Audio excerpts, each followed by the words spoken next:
ನಾವು ತೊಂದರೆಗೆ ಸಿಲುಕಿಕೊಂಡಾಗ ನಮಗೆ ತೃಪ್ತಿ ನೀಡುವುದು ದೇವರ ವಾಕ್ಯವೇ ಹೊರತು ಬೇರೆ ಯಾವುದೂ ಅಲ್ಲ.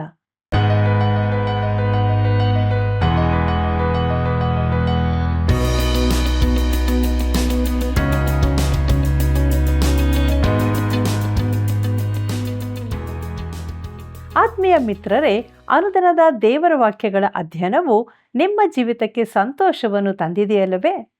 ದೇವರ ವಾಕ್ಯದಲ್ಲಿ ಜೀವವಿದೆ. ಆ ಜೀವವು ನಮಗೆ ಬೆಳಕನ್ನು ನೀಡುತ್ತದೆ. ಯೆರೆಮೀಯನ ಪ್ರವಾದನ ಗ್ರಂಥದ 20, 21 ಮತ್ತು 22ನೇ ಅಧ್ಯಾಯದಲ್ಲಿ ಇಂದು ನಾವು ಯೆರೆಮೀಯನಿಗಾದ ಹಿಂಸೆ, ಅರಸನಾದ ಯೆಹೋಯಾಕೀಮನಿಗೂ ಕೊನಾಯನಿಗೂ ಆದ ದಂಡನೆಯ ಬಗ್ಗೆ ತಿಳಿದುಕೊಳ್ಳಲಿರುವೆವು. ಆದುದರಿಂದ ನಮ್ಮನ್ನು ದೇವರಾತ್ಮನ ಹತೋಟಿಗೆ ಕೊಟ್ಟು ನಮ್ಮ ಅಧ್ಯಯನವನ್ನು ಪ್ರಾರಂಭಿಸಿ ಆತ್ಮಿಕವಾಗಿ ಬಲವನ್ನು ಹೊಂದೋಣ. ಆತ್ಮೀಯ ವೀಕ್ಷಕ ಬಾಂಧವರೇ, ನಿಮಗೆಲ್ಲರಿಗೂ ತುಂಬು ಹೃದಯದ ವಂದನೆಗಳು.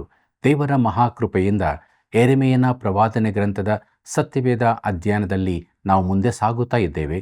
ದೇವರು ನಮಗೆ ಬೋಧಿಸಿದ ಸತ್ಯಗಳಿಗಾಗಿ ದೇವರಿಗೆ ಸ್ತೋತ್ರ ಹೇಳುತ್ತಾ ನಮ್ಮ ಅಧ್ಯಯನದಲ್ಲಿ ಮುಂದುವರಿಯುವ ಹಾಗೆ ಯೆರೆಮೀಯನ ಪ್ರವಾದನೆ ಗ್ರಂಥ 20, 21 ಮತ್ತು 22ನೇ ಅಧ್ಯಾಯಗಳನ್ನು ನೋಡೋಣ.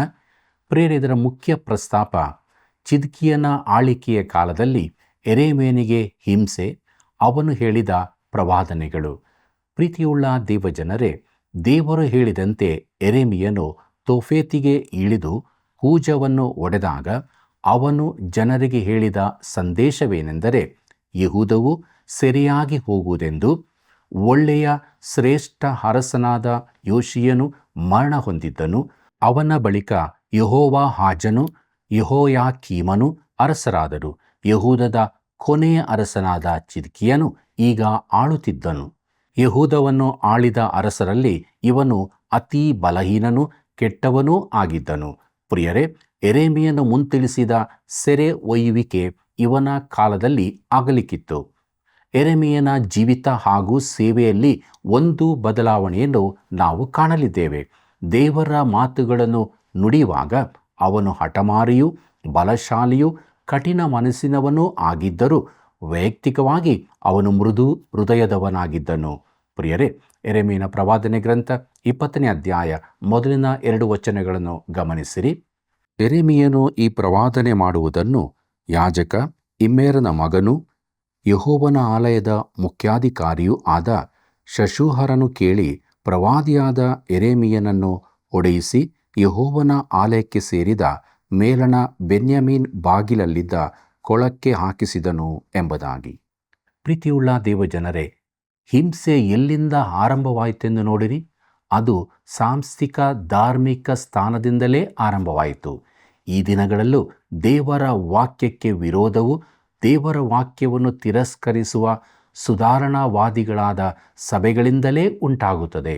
ಅವರು ತಮ್ಮ ಸಹೋದರತ್ವ, ಎಲ್ಲರ ಕಡೆಗಿನ ಪ್ರೀತಿ, ತಮ್ಮ ವಿಶಾಲ ಮನೋಭಾವಗಳ ಕುರಿತು ಕೊಚ್ಚಿಕೊಳ್ಳುತ್ತಾ ಎಲ್ಲರೂ ಒಂದಾಗುತ್ತಾರೆ. ಆದರೆ ದೇವರ ವಾಕ್ಯಕ್ಕಾಗಿ ನಿಂತಿರುವ ಮೂಲಭೂತವಾದಿಯನ್ನು ಅಂಗೀಕರಿಸುವ ವಿಚಾರ ಬಂದಾಗ ಅವರ ಪ್ರೀತಿ, ವಿಶಾಲ ಮನೋಭಾವಗಳು ಮರೆಯಾಗುತ್ತವೆ. ಹೊರಗಿನ ಮಧ್ಯ ವ್ಯವಹಾರಗಳಿಗಿಂತಲೂ ರಾಜಕೀಯ ಪಕ್ಷಗಳಿಗಿಂತಲೂ ಹೆಚ್ಚಿನ ವಾಕ್ಯ ವಿರೋಧವು ಸಾಂಸ್ಥಿಕ ಸಭೆಗಳಿಂದಲೇ ಉಂಟಾಗುತ್ತದೆ. ಕರ್ತನಲ್ಲಿ ಪ್ರಿಯರೇ, ಯೆರೆಮೀಯನಿಗೂ ಅವನ ಕಾಲದ ಧಾರ್ಮಿಕ ಜನರಿಂದಲೇ ಹಿಂಸೆ ಪ್ರಾರಂಭವಾಯಿತು. ಮುಂದಕ್ಕೆ ನೋಡೋಣ. ಯೆರೆಮೀಯನ ಪ್ರವಾದನೆ ಗ್ರಂಥ 20ನೇ ಅಧ್ಯಾಯ 3ನೇ ವಚನವನ್ನು. ಮರುದಿನ ಶಶೂಹರನು ಯೆರೆಮೀಯನನ್ನು ಕೋಳದಿಂದ ಬಿಡಿಸಿದನು. ಆಗ ಯೆರೆಮೀಯನು ಅವನಿಗೆ ಹೀಗೆ ಹೇಳಿದನು, ಯೆಹೋವನು ನಿನ್ನ ಹೆಸರನ್ನು ಶಶೂಹರ್ ಎಂದು ಹೇಳದೆ ಮಾಗೋರ್ ಮಿಸ್ಸಾಬೀಬ್ ಎಂದು ಹೇಳಿದ್ದಾನೆ ಎಂಬುದಾಗಿ. ಪ್ರೀತಿಯುಳ್ಳ ದೇವಜನರೇ, ಮಾಗೋರ್ ಮಿಸ್ಸಾಬೀಬ್ ಅಂದರೆ ಸುತ್ತಮುತ್ತಲೂ ದಿಗಿಲು ಎಂದರ್ಥ. ಶಶೂಹರನಿಗೆ ಭಯಾನಕ ಸ್ಥಿತಿ ಬರುತ್ತದೆಂದು, ಅವನ ಜೊತೆಯವರಿಗೆ ಹೀಗೆಯೇ ಆಗುತ್ತದೆಂದು ಯೆರೆಮೀಯನು ಹೇಳಿದನು.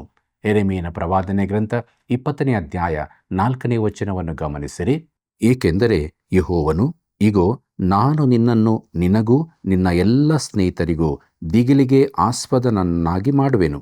ಅವರು ತಮ್ಮ ಶತ್ರುಗಳ ಖಡ್ಗದಿಂದ ಬೀಳುವರು, ಅದನ್ನು ಕಣ್ಣಾರೆ ಕಾಣುವಿ. ನಾನು ಯೆಹೂದ್ಯರನ್ನೆಲ್ಲ ಬಾಬೇಲಿನ ಅರಸನ ಕೈಗೆ ಒಪ್ಪಿಸುವೆನು. ಅವನು ಅವರನ್ನು ಬಾಬೇಲಿಗೆ ಸೆರೆಯಾಗಿ ಒಯ್ದು ಕತ್ತಿಯಿಂದ ಕಡಿಯುವನು ಎಂಬುದಾಗಿ. ಪ್ರೀತಿಯುಳ್ಳ ಸಹೋದರ ಸಹೋದರಿಯರೇ, ಯೆರೆಮೀಯನು ತಿರುಗಿ ತಿರುಗಿ ಒತ್ತಿ ಹೇಳಿದ ಪ್ರವಾದನೆ ಇದೇ ಆಗಿದೆ. ದಕ್ಷಿಣದ ರಾಜ್ಯವು ಸೆರೆಯಾಗಿ ಹೋಗುವುದೆಂದು, ಅದನ್ನು ಯಾರೂ ತಡೆಯಲಾಗದು ಎಂಬುದೇ. ಪ್ರಿಯರೇ, ಒಂದು ವೇಳೆ ಸಮುವೇಲನು ಜೀವಿಸಿದ್ದರೂ ಪ್ರಯೋಜನವಾಗುವುದಿಲ್ಲವೆಂದು ದೇವರು ಹೇಳಿದ್ದಾನೆ. ಈಗ ಕಾಲ ಮೀರಿದೆ. ಈಗಿನ 3 ರಾಜರುಗಳ ಜೀವಿತದಿಂದ ತಿಳಿದು ಬರುವುದೇನೆಂದರೆ, ಜನರು ದೇವರನ್ನು ತಿರಸ್ಕರಿಸುವುದರಲ್ಲಿ ತುಂಬಾ ಮುಂದೆ ಹೋಗಿದ್ದಾರೆ ಎಂಬುದೇ. ಮುಂದಕ್ಕೆ ನಾವು ನೋಡೋಣ. ಯೆರೆಮೀಯನ ಪ್ರವಾದನೆ ಗ್ರಂಥ 20ನೇ ಅಧ್ಯಾಯ 9ನೇ ವಚನವನ್ನು. ನಾನು ಯೆಹೋವನ ವಿಷಯವನ್ನು ಪ್ರಕಟಿಸೇನು, ಆತನ ಹೆಸರಿನಲ್ಲಿ ಇನ್ನು ಮಾತಾಡೇನು ಎಂದುಕೊಂಡರೆ, ಉರಿಯುವ ಬೆಂಕಿಯು ನನ್ನ ಎಲುಬುಗಳಲ್ಲಿ ಅಡಕವಾಗಿದೆಯೋ ಎಂಬಂತೆ ನನ್ನ ಹೃದಯದಲ್ಲಿ ಸಂಕಟವಾಗುತ್ತದೆ. ತಡೆದು ತಡೆದು ಆಯಾಸಗೊಂಡಿದ್ದೇನೆ, ಸಹಿಸಲಾರೆ ಎಂಬುದಾಗಿ. ಕರ್ತನಲ್ಲಿ ಪ್ರಿಯರೇ, ಯೆರೆಮೀಯನು ಹೇಳುವುದೇನೆಂದರೆ, ಈ ಸಂದೇಶವು ನನ್ನ ಹೃದಯವನ್ನೊಡೆಯುತ್ತದೆ. ನನಗೆ ಇದರಿಂದ ದೊರಕಿದ್ದು ಧಾರ್ಮಿಕ ನಾಯಕರಿಂದ ಹಿಂಸೆ, ಜನರ ತಿರಸ್ಕಾರ ಮಾತ್ರ. ಆದ್ದರಿಂದ ನಾನು ಇದನ್ನು ಬಿಟ್ಟು ಬಿಡುತ್ತೇನೆ. ಆದರೆ ಅವನು ಅದನ್ನು ಬಿಡಬೇಕೆಂದು ನೆನೆಸಿದಾಗ ದೇವರ ವಾಕ್ಯ ಅವನ ಎಲುಬುಗಳಲ್ಲಿ ಬೆಂಕಿಯಂತೆ ಇತ್ತು. ನನಗೆ ಸಾಧ್ಯವಿಲ್ಲ, ನಾನು ಮಾತನಾಡಲೇಬೇಕಾಗಿದೆ ಎಂದು ಹೇಳುತ್ತಾನೆ. ಪ್ರಿಯರೇ, ಯೆರೆಮೀಯನ ಹೃದಯದಲ್ಲಾಗುತ್ತಿದ್ದ ಹೋರಾಟ ನಿನಗೆ ಅರ್ಥವಾದೀತು ಮತ್ತು ಅವನು ಹಳೆ ಒಡಂಬಡಿಕೆಯಲ್ಲಿ ದೇವಜನರಲ್ಲಿನ ಸ್ವಾಭಾವಿಕ ಪ್ರತಿಕ್ರಿಯೆಯಂತೆ ನಡೆದುಕೊಳ್ಳುತ್ತಾನೆ. ಯೋನನಂತೆ ಮಾಡುತ್ತಾನೆ, ಯೋಬನಂತೆ, ಎಲಿಯನಂತೆ ಮಾಡುತ್ತಾನೆ. ಪ್ರಿಯರೇ, ಅವನು ಹಳೇ ರಾಗವನ್ನು ನುಡಿಯುತ್ತಾನೆ, ಆದರೆ ಅದರಿಂದ ಅವನಿಗೇನೂ ಲಾಭವಾಗುವುದಿಲ್ಲ. ನಾನು ಯಾಕೆ ಹುಟ್ಟಿದೆ? ಅನೇಕರು ಈ ರೀತಿ ಉದ್ಗರಿಸುತ್ತಾರೆ. ಯೆರೆಮೀಯನ ಪ್ರವಾದನೆ ಗ್ರಂಥ 20ನೇ ಅಧ್ಯಾಯ 14 ಮತ್ತು 15ನೇ ವಚನಗಳನ್ನು ಗಮನಿಸಿರಿ. ನಾನು ಹುಟ್ಟಿದ ದಿವಸವು ಶಾಪಗ್ರಸ್ತವಾಗಲಿ, ತಾಯಿಯು ನನ್ನನ್ನು ಹೆತ್ತ ದಿನವು ಶುಭವೆನಿಸಿಕೊಳ್ಳದಿರಲಿ. ನಿನಗೆ ಗಂಡು ಮಗು ಹುಟ್ಟಿದೆ ಎಂಬ ಸಮಾಚಾರವನ್ನು ನನ್ನ ತಂದೆಗೆ ತಿಳಿಸಿ, ಅವನಿಗೆ ಕೇವಲ ಆನಂದವನ್ನುಂಟು ಮಾಡಿದವನು ಶಪಿಸಲ್ಪಡಲಿ ಎಂಬುದಾಗಿ. ಕರ್ತನಲ್ಲಿ ಪ್ರಿಯರೇ, ಯೆರೆಮೀಯನು ತನ್ನನ್ನು ತಾನೇ ಹಾಗೆ ಮಾಡಿಕೊಂಡು ತಾನು ಹುಟ್ಟದಿದ್ದರೆ ಒಳ್ಳೆಯದಿತ್ತು ಎನ್ನುತ್ತಾನೆ. ಮುಂದಕ್ಕೆ ಯೆರೆಮೀಯನ ಪ್ರವಾದನೆ ಗ್ರಂಥ 20ನೇ ಅಧ್ಯಾಯ 18ನೇ ವಚನವನ್ನು ಗಮನಿಸಿರಿ. ನಾನು ಶ್ರಮ ದುಃಖಗಳನ್ನು ನೋಡುವುದಕ್ಕೂ ನನ್ನ ಆಯುಷ್ಯು ಅವಮಾನದಿಂದ ಕ್ಷಯಿಸುವುದಕ್ಕೂ ಗರ್ಭದಿಂದ ಏಕೆ ಹೊರಟು ಬಂದೆನು ಎಂಬುದಾಗಿ. ಪ್ರೀತಿಯುಳ್ಳ ದೇವಜನರೇ, ಇದು ಹಳೆಯ ಕಥೆಯೇ ಆಗಿದೆ. ನಾನು ಯಾಕೆ ಹುಟ್ಟಿದೆ? ಏಲಿಯನು ಜಾಲಿ ಮರದಡಿ ಕೂತು ನಾನು ಸತ್ತರೆ ಒಳ್ಳೆಯದು ಎಂದು ಹೇಳಿದ. 1ನೇ ಅರಸುಗಳು 19ನೇ ಅಧ್ಯಾಯ 4ನೇ ವಚನದಲ್ಲಿ ಇದನ್ನು ನಾವು ನೋಡುತ್ತೇವೆ. ಹಾಗೆಯೇ ಯೋಬನು ಸಾಯಲಿಚ್ಛಿಸಿ ತಾನು ಹುಟ್ಟಿದ ದಿನವನ್ನು ಶಪಿಸಿದನು. ಯೋನನು ಎಲ್ಲದರ ಕುರಿತು ಮನನೊಂದವನಾಗಿದ್ದನು. ಅವನು ಸತ್ತರೆ ಒಳ್ಳೆಯದೆಂದು ಹೇಳಿದನು. ಪ್ರಿಯರೇ, ಇದು ಅತಿ ಮೂರ್ಖತನದ ಸಂಗತಿಯಾಗಿದೆ. ನೀನು ಈಗಾಗಲೇ ಹುಟ್ಟಿಯಾಗಿದೆ, ಈಗ ಅದರ ಕುರಿತು ಏನನ್ನೂ ಮಾಡಲಾಗದು. ನೀನು ಆಶಿಸಿದ ಮಾತ್ರಕ್ಕೆ ಸಾಯಲು ಆಗುವುದಿಲ್ಲ, ಯಾರಿಂದಲೂ ಆಗದು. ಯೆರೆಮೀಯನು ಕುಗ್ಗಿ ಹೋಗಿದ್ದಾನಲ್ಲವೇ? ಅವನನ್ನು ಸಂತೈಸಬೇಕೆಂದು ನೀನು ಬಯಸಬಹುದು. ಅವನು ತುಂಬಾ ನಿರಾಶೆಗೊಂಡಿದ್ದನು, ಆದರೂ ದೇವರ ಮಾತನ್ನು ತಿಳಿಸಬೇಕೆಂದಿದ್ದನು. ಪ್ರೀತಿಯುಳ್ಳ ದೇವಜನರೇ, 21ರಿಂದ 29ನೇ ಅಧ್ಯಾಯಗಳಲ್ಲಿ ಕೊನೆ ಅರಸನಾದ ಚಿದ್ಕೀಯನ ಕಾಲದಲ್ಲಿ ಹೇಳಲಾದ ಪ್ರವಾದನೆಗಳೂ ಇವೆ. ಇದು ಯೆರೂಸಲೇಮಿನ ನಾಶನ ಹಾಗೂ ಸೆರೆಗೆ ಹೋಗುವ ಕಾಲಕ್ಕೆ ಹತ್ತಿರವಾಗುತ್ತಿದೆ. ನೆಬೂಕದ್ನೆಚ್ಚರನ ಕುರಿತು ಚಿದ್ಕೀಯನಿಗೆ ಉತ್ತರ. ಯೆರೆಮೀಯನ ಪ್ರವಾದನೆ ಗ್ರಂಥ 21ನೇ ಅಧ್ಯಾಯ ಮೊದಲಿನ 2 ವಚನಗಳನ್ನು ಗಮನಿಸಿರಿ. ಅರಸನಾದ ಚಿದ್ಕೀಯನು ಮಲ್ಕಿಯನ ಮಗನಾದ ಶಶೂಹರನನ್ನು, ಯಾಜಕ ಮಾಶೇಯನ ಮಗನಾದ ಜೆಫನ್ಯನನ್ನು ಯೆರೆಮೀಯನ ಬಳಿಗೆ ಕಳುಹಿಸಿ, ದಯಮಾಡಿ ಯೆಹೋವನ ಚಿತ್ತವೇನೆಂದು ಆತನನ್ನು ನಮಗೋಸ್ಕರ ವಿಚಾರಿಸು. ಬಾಬೇಲಿನ ಅರಸನಾದ ನೆಬೂಕದ್ನೆಚ್ಚರನು ನಮಗೆ ವಿರುದ್ಧವಾಗಿ ಯುದ್ಧ ಮಾಡುತ್ತಿದ್ದಾನಲ್ಲ. ಒಂದು ವೇಳೆ ಯೆಹೋವನು ತನ್ನ ಸಮಸ್ತ ಅದ್ಭುತ ಕಾರ್ಯಗಳಿಗೆ ಅನುಗುಣವಾಗಿ ನಮ್ಮ ಪಕ್ಷವನ್ನು ವಹಿಸಿ ಈ ಶತ್ರುವು ನಮ್ಮ ಕಡೆಯಿಂದ ತೊಲಗುವಂತೆ ಮಾಡಿಯಾನು ಎಂದು ಅವರ ಮೂಲಕ ವಿಜ್ಞಾಪಿಸಿದಾಗ ಯೆಹೋವನಿಂದ ಯೆರೆಮೀಯನಿಗೆ ದೈವೋಕ್ತಿಯು ದೊರೆಯಿತು ಎಂಬುದಾಗಿ. ಪ್ರೀತಿಯುಳ್ಳ ಸಹೋದರ ಸಹೋದರಿಯರೇ, ಚಿದ್ಕೀಯನು ಯೆರೆಮೀಯನ ಬಳಿಗೆ ಬಂದನು. ಆದರೆ ಅವನಿಂದ ಯಾವ ಸಂತೈಸುವಿಕೆಯೂ ದೊರೆಯಲಿಲ್ಲ. ಜನರು ದೇವರ ಕಡೆಗೆ ತಿರುಗಿಕೊಳ್ಳದಿದ್ದರೆ ನೆಬೂಕದ್ನೆಚ್ಚರನು ಬಂದು ಪಟ್ಟಣವನ್ನು ಖಂಡಿತವಾಗಿ ನಾಶ ಮಾಡುತ್ತಾನೆಂದು ಯೆರೆಮೀಯನು ಹೇಳುತ್ತಾನೆ. ಪ್ರಿಯರೇ, ಯೆರೆಮೀಯನು ಸತ್ಯ ಸ್ಥಿತಿಯನ್ನು ಅವನೆದುರಿಗೆ ಇಡುತ್ತಾನೆ. ಚಿದ್ಕೀಯನು ನಿಜವಾಗಿ ಸಂಕಷ್ಟದಲ್ಲಿ ಸಿಲುಕಿಕೊಂಡಾಗ ದೇವರ ಮಾತನ್ನು ನುಡಿಯುತ್ತಾನೆಂದು ತಿಳಿದಿದ್ದ ಮನುಷ್ಯನ ಬಳಿಗೆ ಬರುತ್ತಾನೆ. ಅವನು ಶಶೂರನನ್ನು ತನ್ನ ಜನರನ್ನು ದಾಟಿ ಹೋಗುತ್ತಾನೆ. ಅವನು ಸಾಂಸ್ಥಿಕ ಸಭೆಯಿಂದ ಸಹಾಯಕ್ಕಾಗಿ ಕೇಳಿಕೊಳ್ಳಲಿಲ್ಲ. ಮುಂದಕ್ಕೆ ನೋಡೋಣ. ಯೆರೆಮೀಯನ ಪ್ರವಾದನೆ ಗ್ರಂಥ 21ನೇ ಅಧ್ಯಾಯ 8ನೇ ವಚನವನ್ನು. ಮತ್ತು ಈ ಜನರಿಗೆ ಹೀಗೆ ಹೇಳು ಎಂದು ಯೆಹೋವನು ನನಗೆ ಅಪ್ಪಣೆ ಕೊಟ್ಟಿದ್ದಾನೆ. ಯೆಹೋವನು ಇಂತೆನ್ನುತ್ತಾನೆ, ಇಗೋ, ನಾನು ಜೀವಿಸುವ ಮಾರ್ಗವನ್ನು ಸಾಯುವ ಮಾರ್ಗವನ್ನು ನಿಮ್ಮ ಮುಂದೆ ಇಟ್ಟಿದ್ದೇನೆ ಎಂಬುದಾಗಿ. ಕರ್ತನಲ್ಲಿ ಪ್ರಿಯರೇ, ಕರ್ತನಾದ ಯೇಸು ಕ್ರಿಸ್ತನಲ್ಲಿ ಒದಗಿಸಲ್ಪಟ್ಟ ರಕ್ಷಣೆಯ ಕುರಿತಾಗಿಯೂ ದೇವರು ಇವತ್ತು ನಿನಗೆ ಇದನ್ನೇ ಹೇಳುವನಾಗಿದ್ದಾನೆ. ನಿನ್ನ ಪಾಪದ ಪ್ರಾಯಶ್ಚಿತ್ತ ತೆರುವುದಕ್ಕಾಗಿ ದೇವರು ತನ್ನ ಮಗನನ್ನೇ ಕೊಟ್ಟಿದ್ದನೆಂದು ಹೇಳುತ್ತಿದ್ದಾನೆ. ನಿನಗೆ ನೀತಿ ಉಂಟಾಗುವುದಕ್ಕಾಗಿ ಆತನು ಎದ್ದು ಬಂದನು. ನೀನು ರಕ್ಷಿಸಲ್ಪಡಬೇಕಾದರೆ ನೀನು ಆತನಲ್ಲಿ ಇರಬೇಕು. ನೀನು ಕರ್ತನಾದ ಯೇಸುವನ್ನು ನಿನ್ನ ರಕ್ಷಕನಾಗಿ ಅಂಗೀಕರಿಸುವಾಗ ಪವಿತ್ರಾತ್ಮನ ದೀಕ್ಷಾಸ್ನಾನದ ಮೂಲಕ ನೀನು ಆತನಲ್ಲಿ ಸೇರಿಕೊಳ್ಳುತ್ತಿ. ಆಗ ನೀನು ದೇವರ ಮಗುವಾಗುತ್ತಿ. ಮುಂದಕ್ಕೆ ಯೆರೆಮೀಯನ ಪ್ರವಾದನೆ ಗ್ರಂಥ 21ನೇ ಅಧ್ಯಾಯ 9 ಮತ್ತು 10ನೇ ವಚನಗಳನ್ನು ಗಮನಿಸಿರಿ. ಪಟ್ಟಣದಲ್ಲಿ ನಿಲ್ಲುವವನು ಖಡ್ಗ, ಕ್ಷಾಮ, ವ್ಯಾಧಿಗಳಿಂದ ಸಾಯುವನು. ನಿಮ್ಮನ್ನು ಮುತ್ತುವ ಕಸ್ದೀಯರನ್ನು ಮರೆ ಹೋಗಲು ಪಟ್ಟಣವನ್ನು ಬಿಡುವವನು ಬದುಕುವನು. ತನ್ನ ಪ್ರಾಣವೊಂದನ್ನೇ ಬಾಚಿಕೊಂಡು ಹೋಗುವನು. ಮೇಲಿಗಲ್ಲ, ಕೇಡಿಗಾಗಿಯೇ ಈ ಪಟ್ಟಣದ ಮೇಲೆ ದೃಷ್ಟಿ ಇಟ್ಟಿದ್ದೇನೆ. ಇದು ಬಾಬೇಲಿನ ಅರಸನ ಕೈವಶವಾಗುವುದು. ಅವನು ಸುಟ್ಟು ಬಿಡುವನು. ಇದು ಯೆಹೋವನ ನುಡಿ ಎಂಬುದಾಗಿ. ಪ್ರೀತಿಯುಳ್ಳ ಸಹೋದರ ಸಹೋದರಿಯರೇ, ಅರಸನಾದ ಚಿದ್ಕೀಯನು ದೇವರು ಹೇಳಿದಂತೆ ಮಾಡಲಿಲ್ಲ.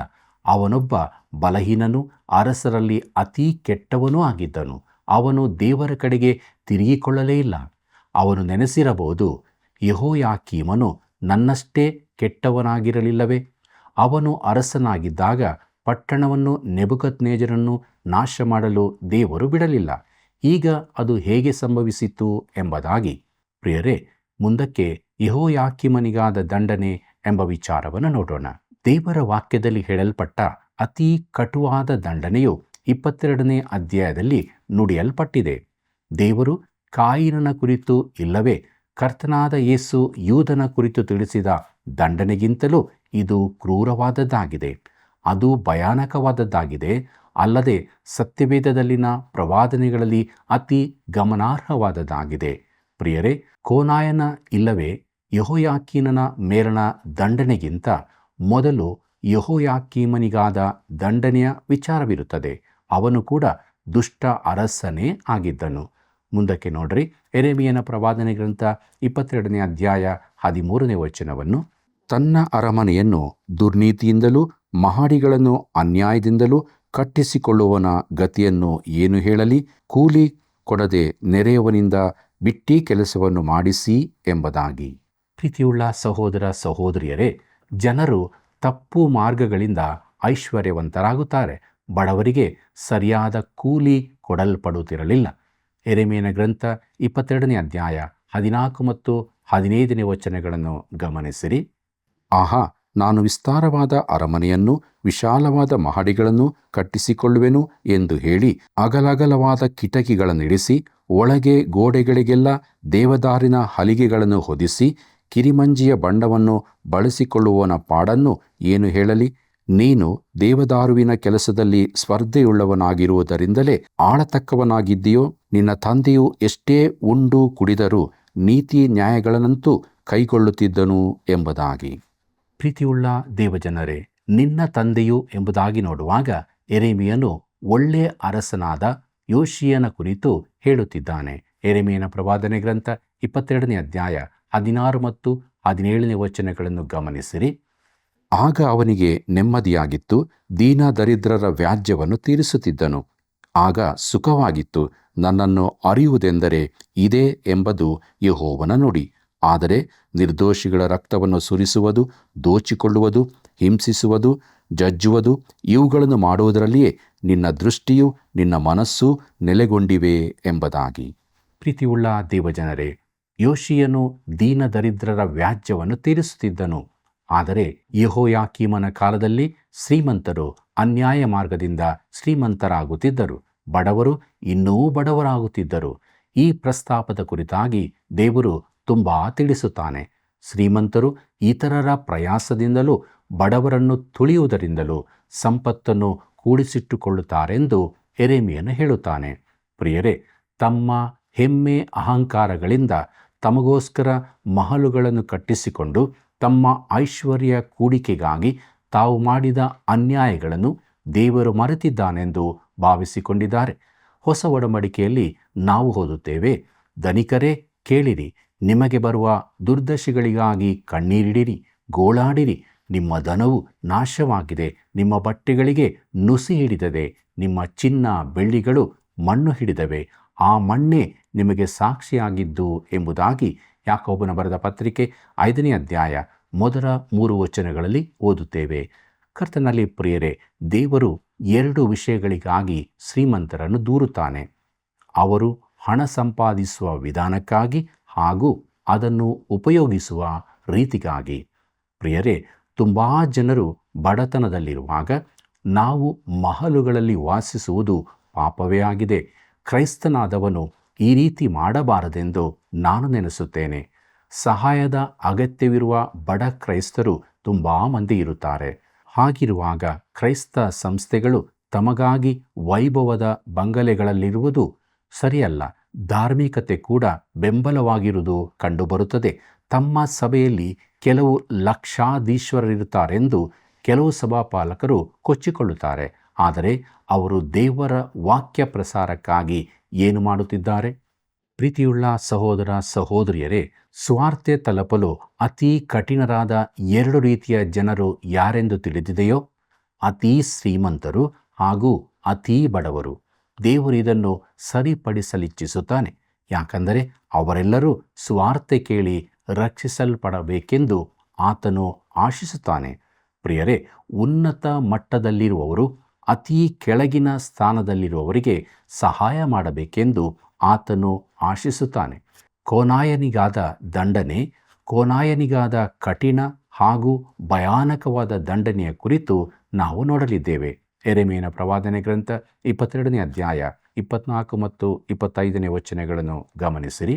ಯೆಹೋವನು ಹೀಗನ್ನುತ್ತಾನೆ, ನನ್ನ ಜೀವದಾಣೆ, ಯೆಹೋಯಾಕೀಮನ ಮಗನೂ ಯೆಹೂದದ ಅರಸನೂ ಆದ ಕೋನ್ಯನೆಂಬ ನೀನು ನನ್ನ ಬಲಗೈಯ ಮುದ್ರೆಯುಂಗುರವಾಗಿದ್ದರೂ ನಾನು ನಿನ್ನನ್ನು ಅಲ್ಲಿಂದ ಕಿತ್ತು ಹಾಕುತ್ತಿದ್ದೆನು.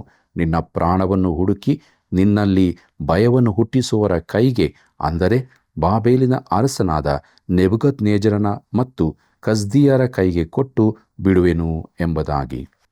ಕರ್ತನಲ್ಲಿ ಪ್ರಿಯರೇ, ಕೋನ್ಯನೆಂದರೆ ಯೆಹೋಯಾಕೀನನು. ಅವನು ಯಾಕೋನ್ಯನೆಂದು ಕರೆಯಲ್ಪಟ್ಟಿದ್ದಾನೆ. ದೇವರು ಅವನನ್ನು ಕೋನ್ಯನೆಂದು ಯಾಕೆ ಕರೆದನು?